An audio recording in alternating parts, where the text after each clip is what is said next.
Hello, Robin. How are you? It's a great honor to see you. Welcome. Well, it is such a pleasure, and any chance to tell my Greek fans, my Greek readers, how much I appreciate them is a great honor for me. Thank you. It's a great honor for us too, for all the Greeks. I think this is the first time that you talk to the Greek audience. So everyone here is tuned, and we really can't wait to listen to you. So just before we begin, I know that we have a certain amount of time. So I would like to just introduce you. Everybody knows you, but I would like to say some things about you, about Robin Sharma. Robin Sharma is a well-respected humanitarian, a top leadership expert, and an author of many best-selling books like The Monk Who Sold His Ferrari, 5 a.m. Club, Mega Living, which is, I think, one of my best books, The Greatness Guide, and also here, the 5 a.m. Club. More than 15 million copies around the world, in more than 92 languages. So, Robin, here in Greece, and the Greeks are really affiliated with you. And as I know, and as far as I've seen all these days, you really inspire people. So in order to start and not to lose more time, I've listened to you many times. I've listened to you saying that you do not get lucky, you make lucky. So what's your, what's the thinking behind that? Well, the thinking behind it is human beings have incredible power. You look at the world right now, we're in a pandemic. There's incredible economic volatility, and it's very easy for us to give away our power, but human beings have agency. Human beings have great spirit. Human beings can create in difficult times. Some of the greatest inventions of humanity occurred during plagues, during difficult times. So I think we have a choice every day. We can be victims or we can be heroes. And the heroes are the people who say, wow, these are difficult times. How can I embrace it? And how can I do even better? So the victim says, oh, if I was lucky, then I would have better health, more money, more love. I think a wiser human being says, you don't get lucky, you create lucky. That's why I wrote the 5 a.m. Club, to teach people this morning routine while the rest of the world is asleep, that would make them more confident, more positive, more productive, more creative. Because I think a lot of people, we've given away our power. Okay. Robin, here in 5 a.m. Club, which I had the honor to present last year, as I told you, and I remember that I dedicated many hours to present it under the best possible way. You mentioned that, and would you like to share with us why this first hour of the day, from 5 to 6, is the most important one, according to what you mentioned in the book? Well, we live in a time of such noise. And there's digital distraction, there's massive addiction to technology, to social media. A lot of people wake up, there's so much email, notifications. 5 a.m. is the quietest time of the day. Learning to get up at 5 a.m., according to the research, it takes about 66 days before you can get up early, and it's easy. So 5 a.m. is the time, it's the quietest time of the day. The Spartan warriors, from Greece, the Spartan warriors, they used to say, sweat more in training and you'll bleed less in war. So as human beings, we want the rewards of world class, but many of us are not willing to fulfill the requirements of world class. By getting up at 5 a.m., by doing the routine I teach in the book, you will feel more positive, you will feel stronger, you'll have more energy, and you will reconnect with the finest part of you. Then you walk out in the world and you're much more focused, you're much more positive. You're more clear on your priorities and your values. Too many people, what they do is they wake up late and then they chase the day. Yeah. And they right? And they wake up and they're very reactive versus strategic. So the 5 a.m. club method that I go through in the book, it will allow you to find peace, focus, strength, happiness, and meaning in a world where so many of us are faced with so much distraction and yeah. Robin, what if I want to stay up till late and I'm not a morning guy, okay? 5 a.m. or 6 a.m., it's really tough for me. I'm not used to this lifestyle, and I'm you know, I want to stay up till late, let's say 1 o'clock after midnight, 2 o'clock after midnight. Why shouldn't I take that time instead of waking up early? So why should you go to bed earlier? Yes. Replace my morning ritual by staying up late and waking up again late. Because I think there is magic at 5 a.m.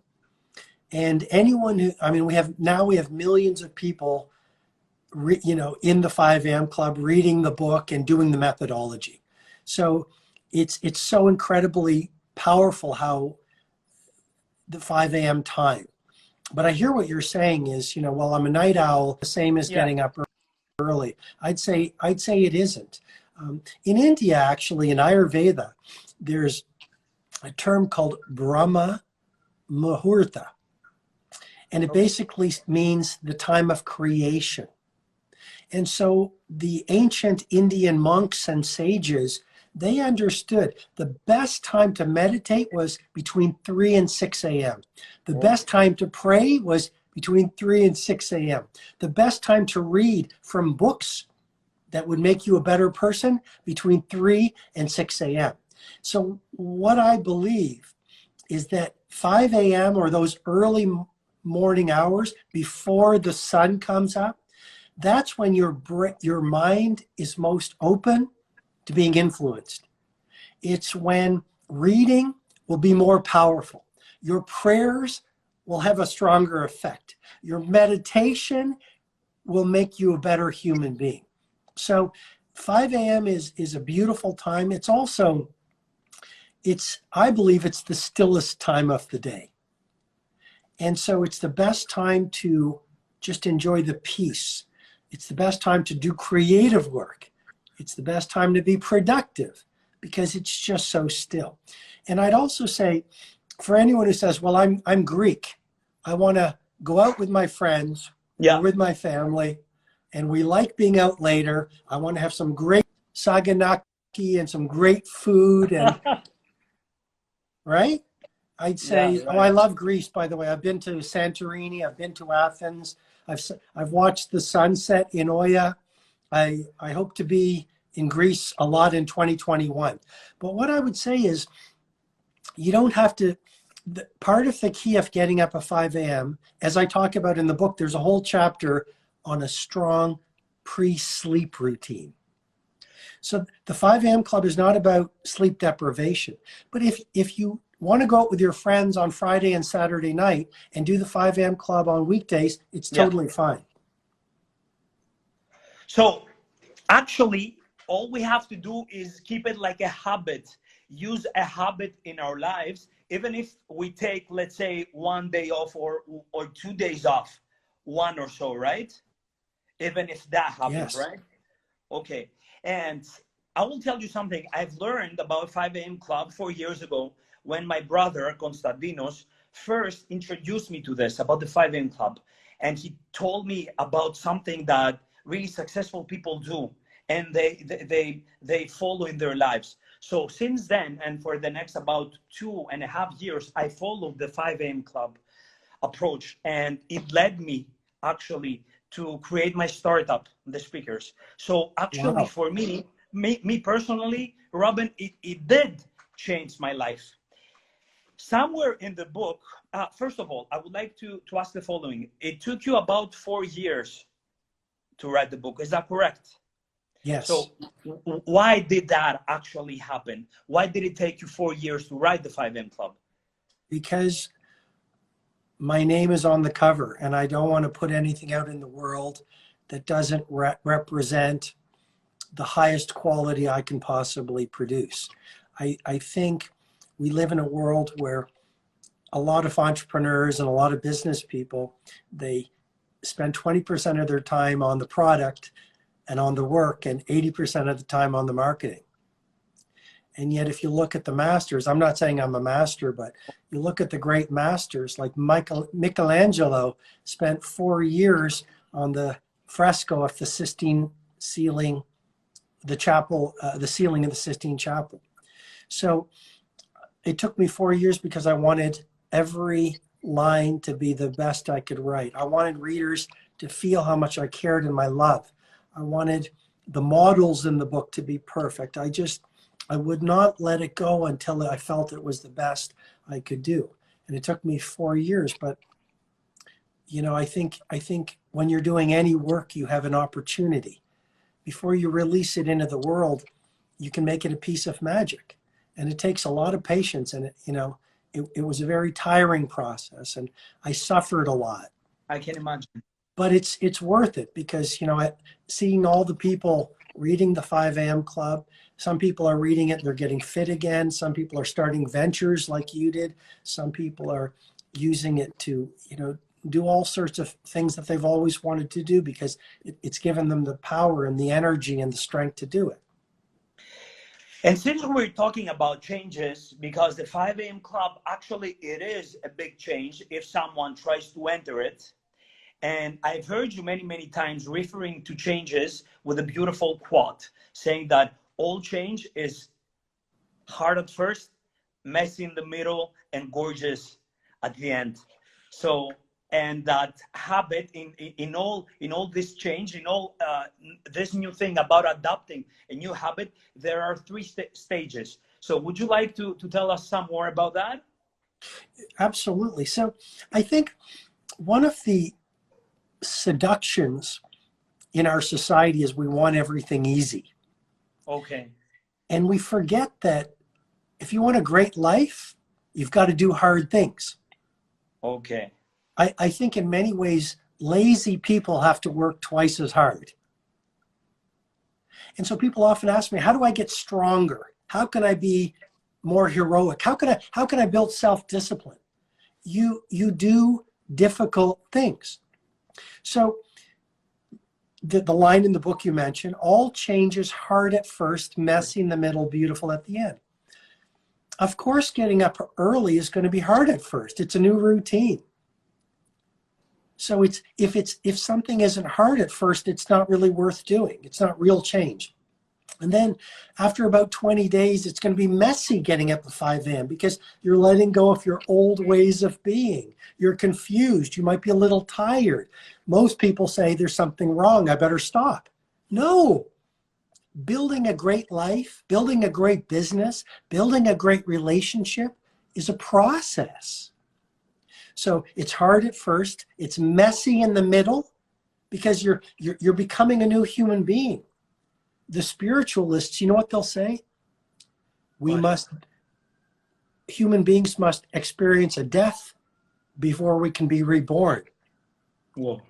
For us to become better people, the old person must die so the new person can emerge or be. So it's hard at first, it's messy in the middle, and then it's beautiful at the end. According to the research of University College London, after 66 days, it's getting up early becomes easy. It actually becomes easier to get up early than not to get up early. So do you follow this till now? Do you follow this morning routine, this morning ritual in your everyday life? No, I sleep in now. When I was young, I got up early, but now I get up at noon. No, yes, I get up early. Sometimes I get up even at 4 o'clock. Whoa. But yes, I love getting up early. But on the weekends, sometimes I'll take a bit more rest now. Okay. Because I've exercised. through the week. I've worked hard, so I'll sleep a little bit more. But you know, one of the keys is I work out with a trainer. And so she comes to my house very early in the morning. So you don't have a choice. So that's another way to build the 5 a.m. club habit. You have a friend or you have a trainer show up at your apartment or your house 3 times a week. You have to get up because you're accountable. Robin, I would like more to understand. I've read your book 1,000 times, but we need to explain, right? So let's say that I start waking up at 5 a.m. And there in the book, you mentioned about 20-20-20, about this rule, 20 minutes, 20 minutes, 20 minutes. Would you like to tell us what is this all about? And what is the first thing that you suggest we should do in the morning? The first thing that we should do as soon as we wake up? Absolutely. So I get into a lot of detail on the formula in the book, but for now, very high level. The 20-20-20 formula, the first 20, there's 3 pockets, 20 minutes each, between 5 and 6 a.m., which I call the victory hour. Okay. The first pocket, as you know from the book, is move. The second pocket is reflect. The third pocket is grow. Is grow. Okay, so what do? You get up at 5 o'clock, no news, no email, no social. Nothing. The whole idea is to remove toxicity from your morning. Okay. So the first, no news. Now, I don't know about you, but the news, it makes you feel bad. So the first pocket is move. What I suggest is you run on the spot. Nelson Mandela was in prison. He'd get up at 5 a.m., he'd run on the spot in his prison cell, and he'd do push-ups. We don't have any excuses. So the first thing you do is you want to sweat. You want to run. You want to ride a bike. You want to exercise so you sweat, because that's going to release BDNF, brain-derived neurotrophic factor, which is going to make your brain run better. When you sweat and move first thing in the morning, you're going to release dopamine, which is the inspirational neurotransmitter. You'll feel stronger. You'll release serotonin when you exercise in the morning, which is the pleasure transmitter. You'll just feel happier. And also I suggest in that first 20-minute pocket, you drink water, you hydrate, because that'll increase metabolic function. You'll have more energy. Okay. Now it's 5:20. Okay. Second pocket, which is reflect. How many people in our world take the time to think? Yeah, that's a good question. That's a good question. How many of us take the time to reflect on our values? How do we want to live the day? So in that second pocket, you can reflect, you can write in a journal, you can write gratitude, you can write about your hopes, the man or woman you want to be, you can meditate, you can pray, you can do affirmations. Powerful. It reflects, reorders your mind, your spirit, your emotions. Now it's 5:40, the final pocket of the 20-20-20 formula, grow. When I mentor great athletes, when I mentor billionaires, when I mentor movement makers, they're all very curious and they understand education is inoculation against disruption.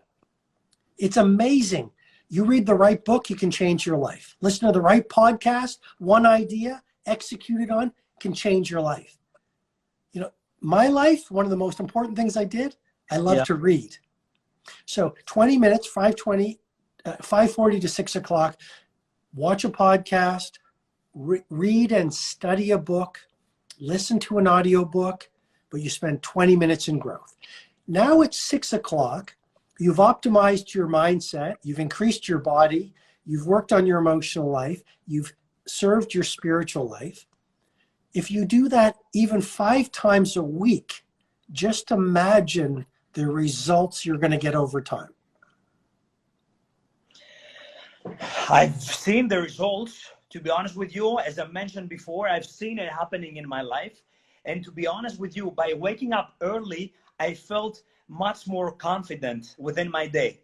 And I felt like I was planning ahead, or I was ahead. So this helped me throughout the day, and also kept, as soon as I started exercising, kept my energy levels high. Robin, another question is, I've read the Mega Living, and I would like to ask the following. I've seen that also in Mega Living, you mentioned about waking up early. So this is something that you had in your mind many years ago, right?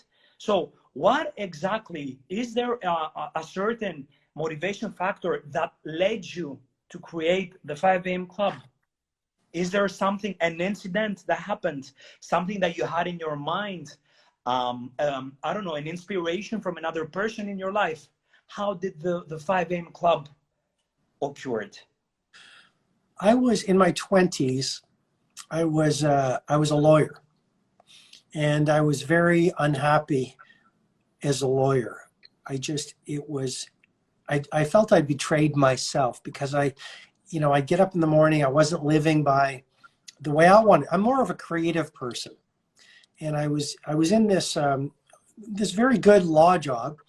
I was making excellent money. I had a beautiful car, beautiful place to stay, but I felt very discouraged, very unhappy, not a lot of spirit. And so I started studying the lives of the most successful people, but not only successful in the world. I know the Greeks are philosophers. Exactly. It's not only success. I think this world has made success more than it is. I think we should be philosophers. And if you look at real philosophy, they're not saying we should be successful. The real philosophers are saying we should find peace and honor within ourselves. And so I decided to go on a search as a lawyer, and I started to study people who were successful but also happy, and who were living simple lives, and who were kind, and people who were serving other people. And one thing I noticed is the majority of the successful and happy people, they rose before the sun, and they had some form of a practice. Maybe it was exercising, maybe it was prayer, maybe it was writing in a journal, maybe it was gardening, maybe it was auto-suggestion and affirmations. But most of them had some kind of a practice hour to prepare them for the day ahead. And so I started getting up at 5 a.m. And like you said, I wrote about it in Mega Living. I wrote about it in The Monk Who Sold His Ferrari. So I've been talking about the 5 a.m. club and morning routine for almost 25 years. And I started using it in my own life. And it was just so powerful what it did for me. And then I started teaching it. Okay, that's great. And you said, we all know, but you said that you were a lawyer and you weren't satisfied with that. So there you did a change, right? And I suppose that there are many people here that would like to change their lives, would like to take this leap of faith, right? And change, but some of us are afraid. Some of us do not believe as much in ourselves. You did the change. And also through your books, you lead us to a better life. And actually you push us to take some decisions. Is there something certain that you would like to share here with us about changing, about taking the decision? I would say,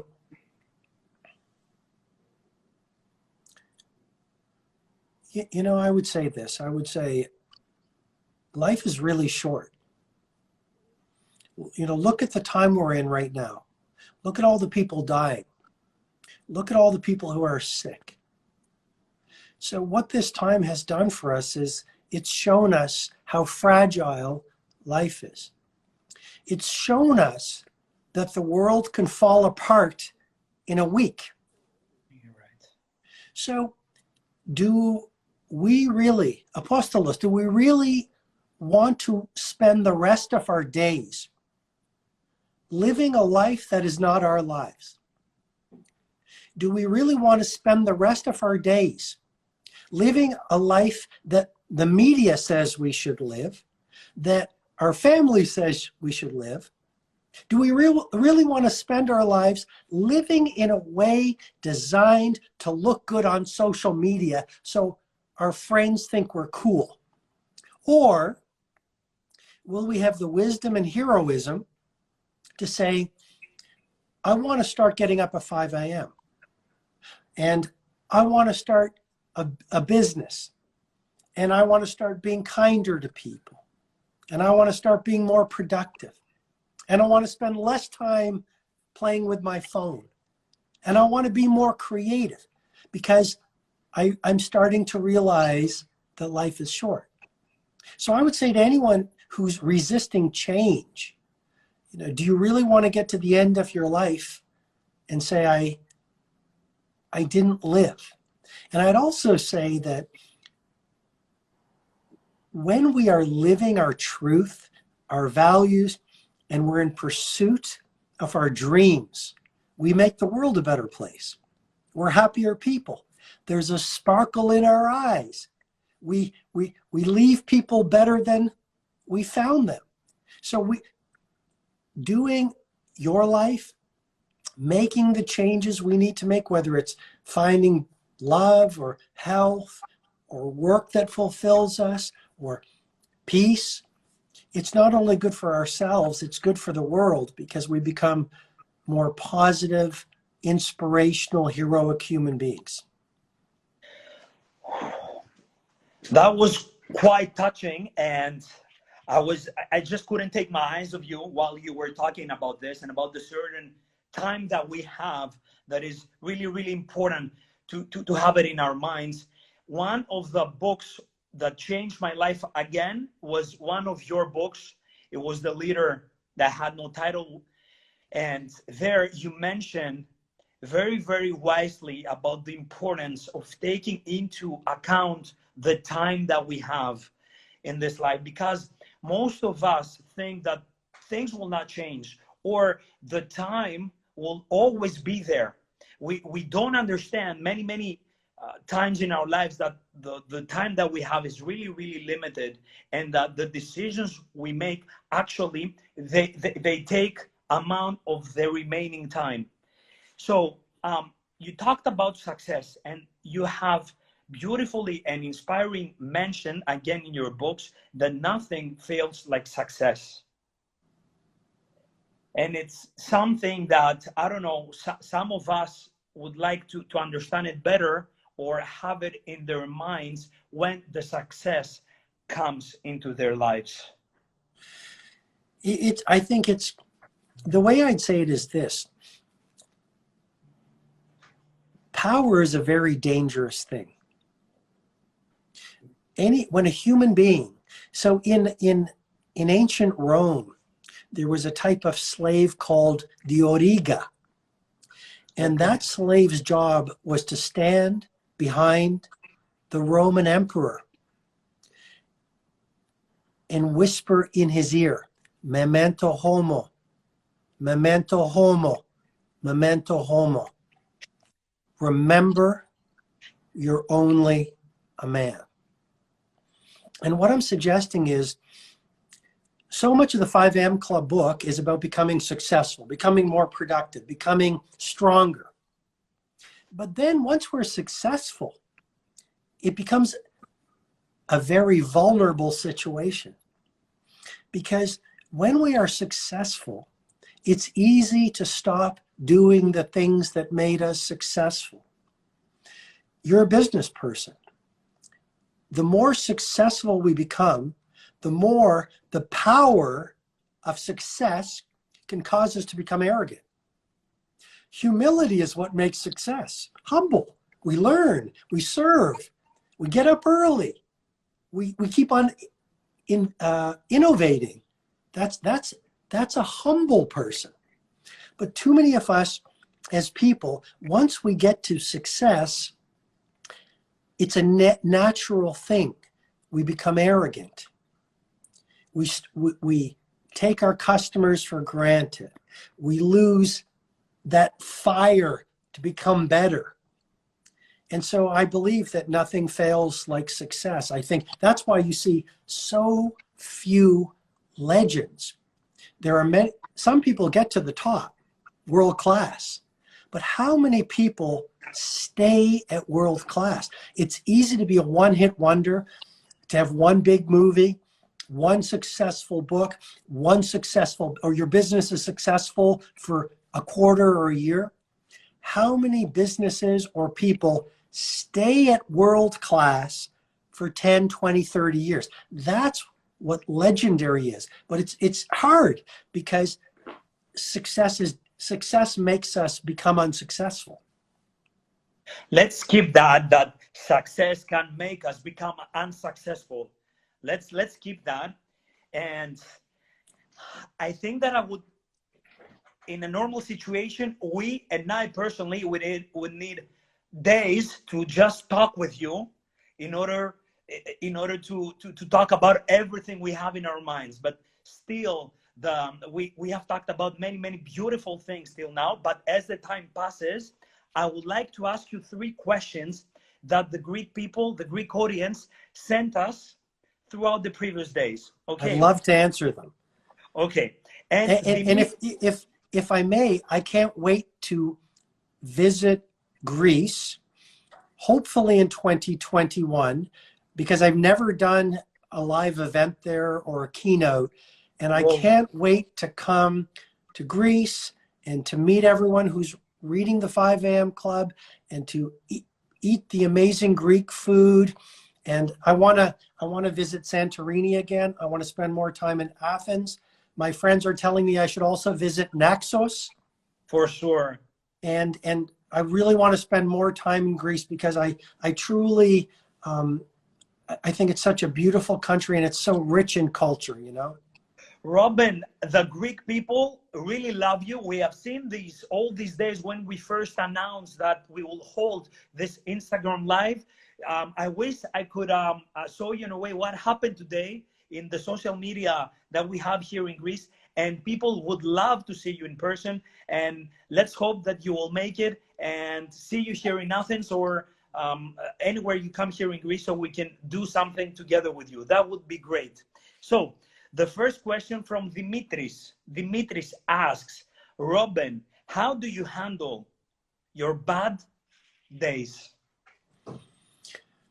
Well, the 5 a.m. Club morning routine is the best way because you're restructuring your brain, your mindset, you're practicing gratitude, meditating, you're doing all of these techniques that make you feel much stronger in the day. Part of the 5 a.m. Club method is exercise. I don't know about you, but on the days that I exercise, when something difficult happens, it's not as big. I'm so much stronger. And on the days that I don't exercise, it bothers me more. So number one, the morning routine is very powerful. Number two, the 5 a.m. Club book also has other routines to do in the day. And many routines, that's true. And the other one is the second wind workout, which is you do a second workout after work. And I usually go to nature. So even if I've had a difficult day, well, I love being in the forest. And that makes me feel much more peaceful. Also, I use suffering to my advantage. So let's say something difficult happens to me. Yeah. I do my best not to see it as a problem or something bad. Beautiful. I try to say, how can I use this event to make me stronger, wiser, and more loving? I believe philosophically, life sends us people and events not to hurt us, but to heal us. Okay. And as you start to see life like that, the good times are rewards. The bad times are growth opportunities. Beautiful. Even the people that break our hearts, Yeah. those are the people who help us open our hearts. Beautiful. Beautiful. Great. Question number 2 from Dionysus. Dionysus would like to learn, what is your favorite book, Robin? I love The Prophet by Khalil Gibran. Okay. I love a book about Mandela called The Mandela Way.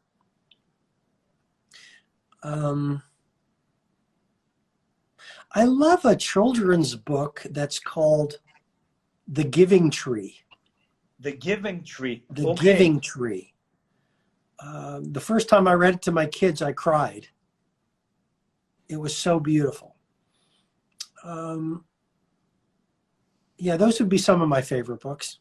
Okay, that's great. And Nicoletta asks the third and last question. Then I have a surprise for you. And then I have one last question. Okay, and then we can close this beautiful discussion, Robin. The third question is from Nicoletta. She says, what is the best advice that someone ever gave to you, Robin?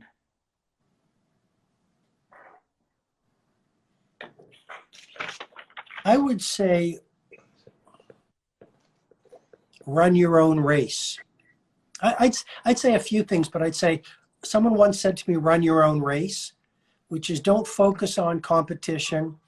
Don't focus on other people's lives. Just be true to you and run your own race. I'd say, secondly, one of my mentors talked about kindness. You know, it's very easy for us to become greedy or selfish. And yet I think on our deathbeds, we will feel happy if we were kind. And then I think the third piece of advice is your outer life reflects your inner life.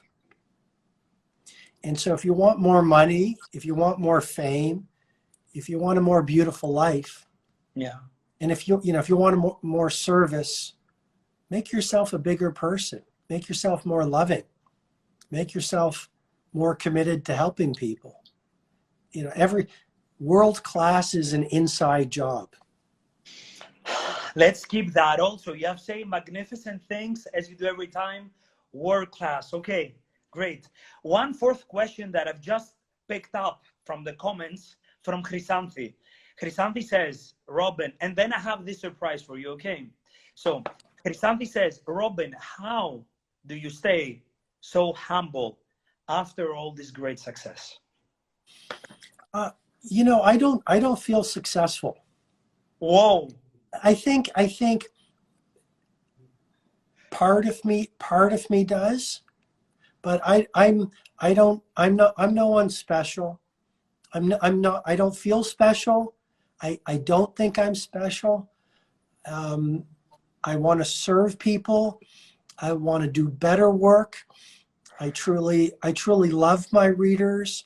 I want to help them. I was in Nelson Mandela's prison cell a few years ago, and the guide said he knew Nelson Mandela, and I said, of course, as anyone would say, what was he like? And the guide said, oh, he was a humble servant. So I want to be a humble servant, you know. And I'd also say I work on it. I pray, I meditate, I write in a journal, I pray for humility, because if I stop learning and I stop trying to get better, and if I stop serving, then it's the end of all of this. In such a few time today, we have been faced with great life lessons through your words, humble servant. I couldn't imagine of a most inspiring answer. Right now, I can tell you that from 42 minutes ago that our live started, I can now tell you that I'm already a better person. Robin, I have this. Yeah, please. I have this surprise for you. I have someone here that knows you and would like to say a few words with you. And then I'm closing with one last question. Okay? Great. Sure. Okay. So, Stefane, please. Hello, Robin, my friend. I knew it. Stefanos, how are you? I'm fantastic. Great to see you. Great to listen to everything that you have to say. How is Colby and Bianca? Everyone is doing great, and I look forward to going for a run on the beach in Greece sometime. I still wait for this promise to be fulfilled. What about your parents? Are they okay? Everyone is great. Thank you for asking. Please give them my biggest hugs and, all these things together. What about Kelsey and Angela and your dream team? Everyone's great.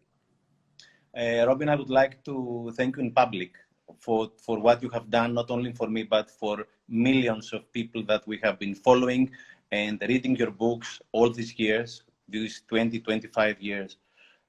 Personally, you have impacted me like how much, like millions of people. Personally, I could have never been the writer that I am, the speaker that I am, but most important, the father and the human being that I am. And I speak for most of us. And the most important thing is that you are giving all these frameworks, all this deconstruction, all this world class terminology, but you're giving it with love, and you really care about us. And I cannot forget the last day of the last Titan 2019 in Toronto, that you took at least 5 minutes in order to thank all the waiters and the waitresses and the cleaning ladies. You are a man of values, and this is very, very, very important for us. So I would like to thank you for millions of people, but I have a privilege to get to know you like some other people who get to know you. So thank you so much, my friend. It's extremely generous and extremely kind, and I thank you for that. And you're representing the Greek culture so well. Such graciousness and such kindness. So I just say thank you. I will just give you to Apostolos, who's doing a great job. He's a world-class leader. He's creating these speakers, whom this organization is trying to influence and help all of us communicate, speak and communicate better. No matter if we do public speaking, or if we order souvlaki, or if we talk to our kids. So I'll give you back to Apostolos. It's great to see you, my friend. Thank you so much. Stefanos, I hope to see you soon. Definitely. I don't know. It's so inspiring tonight that, yes, Robin, an amazing speech and amazing words by Stefanos. One last question from my side. You've become one of the most widely read authors alive today. How would you like to be remembered? Well, I'm working on a new book through the pandemic. So this is month number 11, and I'm almost finished the book. And there's a chapter answering your question. And what I'll say is, I used to care about how I'd be remembered. I even wrote a book about 22 years ago called Who Will Cry When You Die? Who Will Cry When You Die? All about legacy. Now, Apostolos, yeah, I don't think it matters. I would say to you with great respect, I don't care how I'm remembered. It doesn't matter. I will be dust in a glass, or I will be 6 feet in the ground. Why, for me to be concerned with how I'll be remembered is ego. I just want to serve and live wonderfully while I'm alive. Look at all the great kings and queens of history who thought they were so important. We don't even remember them. So I think legacy and worrying about how we'll be remembered, it doesn't matter. Be great, Yes. be excellent, be loving while we are fortunate enough to be alive. Be great, be excellent, be loving while we are alive. Robin Sharma, even if I'm supposed to be a speaker, right now I cannot find the words to express my feelings for this life, for the time that we take in this wonderful, inspiring discussion. I would like to personally thank you for accepting my invitation. Since last March, you kept your word, and here in December, we had the time to discuss with you, to have this wonderful live and share your beautiful, your unique ideas, your way of seeing things with so many people here in Greece. As I see in the comments, everyone says that we are expecting from you, come to Greece, come to Athens or to any other city. We would like to see you in person. We would like to listen to you. So you are more than welcome. And before we close this beautiful live, is there anything that you would like to share with the Greek people from your side, from beautiful Toronto? I would just love to offer a very sincere thank you for all of my readers in Greece for the incredible support of the 5 a.m. Club. I know a movement has started in Greece of early risers who get up before the sun. And, you know, you've all been so incredibly supportive of the book. And I can't wait to be in Athens and visit Greece in 2021. Robin, thank you so much. It was an honor. It was great. I will keep remembering this day. And till the next time that I see you, either through social media or in person, I would like to thank you for everything you do for us. As Stefano said before, you are a person, you are a life changer for us. And we have here our books with us. And I can tell that since 5 a.m. Club changed my life in a small amount of time, I suppose that it can change everyone's life. It was a great pleasure, Robin. Thank you so much. Thank you so much for your time and the invitation. Thank you.